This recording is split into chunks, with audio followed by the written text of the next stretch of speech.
them down. And then the final option Liz is showing, she's reaching for her heels, and you can see she's got a nice, even back bend in the spine. Maybe the head goes back. That's the very last little bit. Good. Keep breathing here, too. Kelly's got a nice lift here. Keep lifting your sternum up. Hello. It's Kaylie. I'm going to do this while I'm driving because I don't really have time to record while I'm at home. Or maybe I do, I don't know. But I'm just kind of like, I feel like I need to say this right now before I forget my thoughts. This is kind of like a bad angle. It kind of looks like I'm in a, like I've been kidnapped, and I'm like, please save me.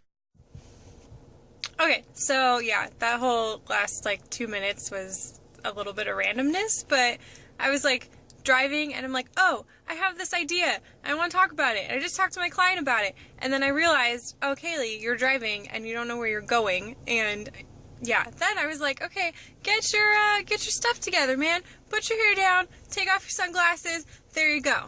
So that's the thought process that goes through my brain. Oh, like a few years ago, I lost a bunch of weight, and when I was losing the weight, I was like, oh, you know, I could starve myself like everybody does, right? Oh, I'm just gonna eat 1,000 calories a day. I'm gonna work out like crazy, and that's really what's gonna like help me lose weight as fast as possible.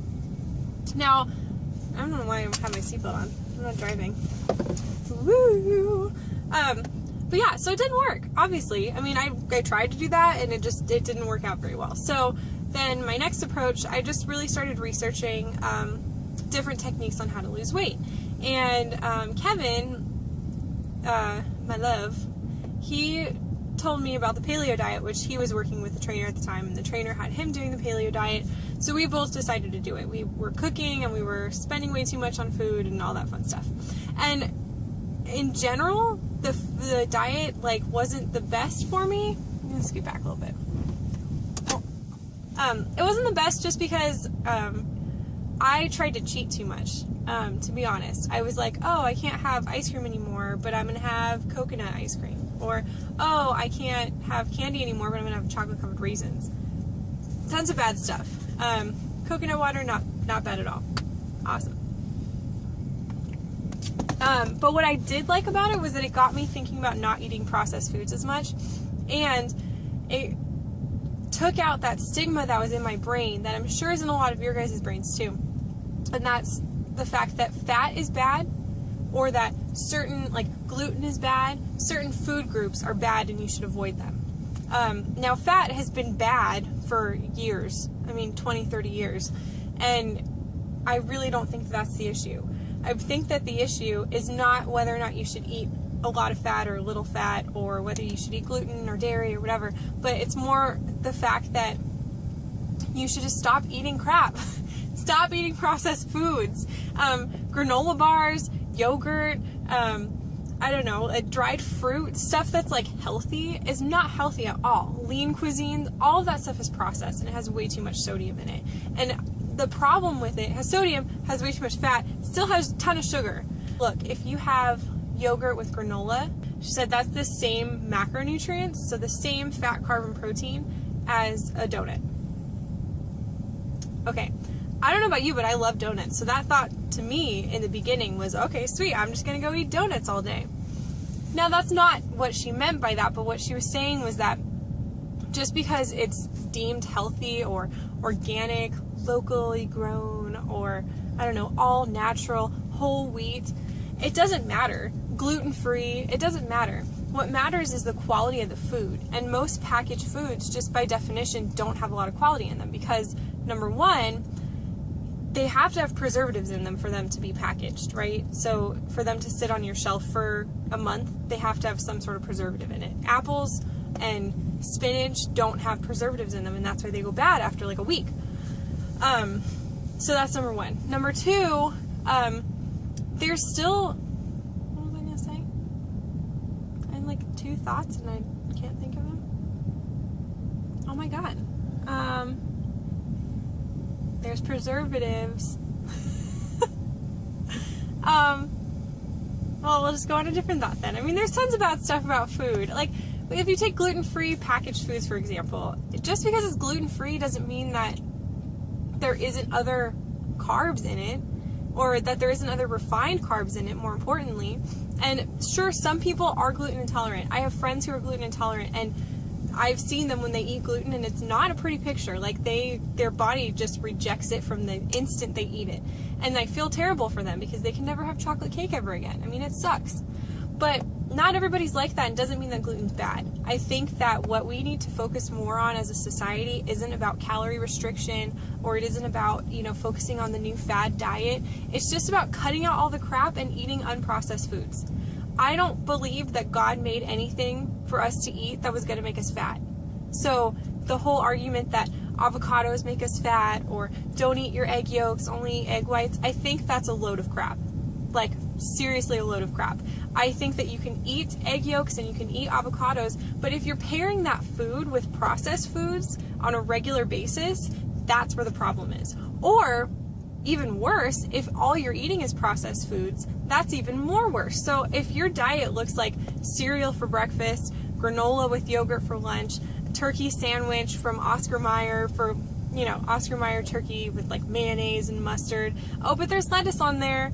And then, a granola bar for your snack. And then for dinner, you have chicken and rice, whatever. That is not a healthy diet, because there's carb. Every single meal, way too many carbs, not enough fat, not enough protein. I can tell you that right off the bat. But the second thing is it's all man-made. It's all packaged. And sure, it comes from stuff that God made, like the granola has oats in it, and there's oats in the ground. But the oats in the ground are way different from the oats that you're eating. And the oats that you're eating are covered with sugar and a whole bunch of other stuff.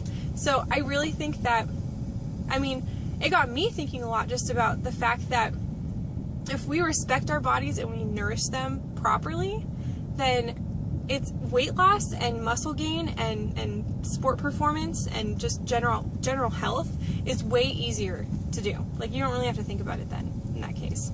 I think respecting your bodies and realizing that our bodies are crazy creatures that God created that self-regulate. They're auto-regulators. And so we don't have to worry as long as we're feeding it enough food. So we're not feeding it too little, but we're not feeding it too much.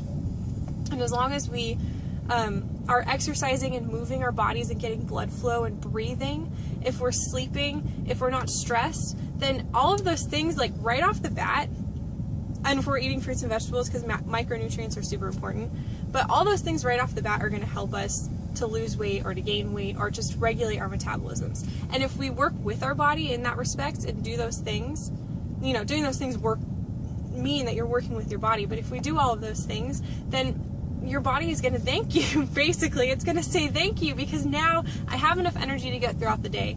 I don't need to store fat because my cortisol levels aren't high. Oh my gosh, a ton of things. I can poop on a regular basis and I don't have digestive issues, or I don't have diarrhea or, not healthy poop. Just to speak frankly, I talk about poop a lot, so get over it. But you don't have that diarrhea kind of poop because your body is maintaining the food that you're eating and it's absorbing all the nutrients it can out of that. And in turn, your skin is better, your hair is better, you lose weight. I don't know why I started with the skin and hair, but okay, just go with me. So many things will improve in your life if you treat your body right. So moral of the story is respect your body with food, respect your body with your lifestyle. Sleep, exercise, and eat right. And honestly, you will see a huge difference. So, yeah. Okay, on a side note, it's a beautiful day. Let me show you guys. Look at that California sun. It's so pretty. It's so beautiful. It's so pretty. Okay, yeah, I don't know when the next time I'll see you guys. Hopefully soon. I really want to do a post on, what you should be eating, because I know that what I just said in my little soapbox there was, kind of a loaded question, or I guess, a loaded statement. I opened up a can of worms, that's what I meant to say. And by that, I just mean because, as a trainer, everyone asks me, what should I eat? What should I not eat? What kind of exercise should I do? Blah, blah, blah. I get that on a daily basis for sure. And I would really like to just sit down with you guys and go through a post where I talk about, why you need to eat fats, carbs, and protein, the importance of hydration and supplementation. But I hope that I can give you some guidance and knowledge in more into your diet and helping you kind of, just map out a good game plan for you. And maybe it's not going to be perfect. My diet is certainly not perfect, and I'm still on a journey to, you know, what I would want to physically aspire to do. But we're all in this together. So hopefully I'll come up with a post like that soon. But yeah. Okay, bye. Ah, crap. Hold on, I'm lost. But I also have no gas, so we're just gonna have some fun with this right now, huh? Hold on. Let me try to figure out where I'm going.